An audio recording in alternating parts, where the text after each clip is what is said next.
नमस्कार विद्यार्थी मित्रांनो. आता लगेचच 10वी आणि 12वीचे पेपर पुढल्या मंथमध्ये आहे.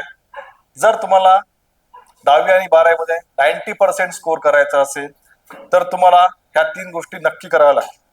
सर्वप्रथम प्रिव्हियस इयर क्वेश्चन पेपर, मागील झालेले सर्व पेपर तुम्ही सॉल्व्ह करायला पाहिजे आणि कोणत्या टाईपचे प्रश्न पेपरमध्ये येतात हे यामधून तुम्हाला लक्षात येईल. त्यानंतर कोणत्या टॉपिकला किती वेटेज आहे, वेटेजनुसार स्टडी आपण करायला पाहिजे. नंतर जो आपला स्टडी झालेला आहे त्याच्यावर वारंवार रिव्हिजन करणं फार आवश्यक आहे.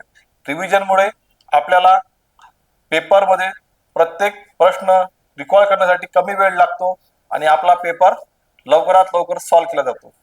ठीक आहे, तर ह्या 3 गोष्टी करा आणि तुम्ही 90% स्कोर नक्की करा.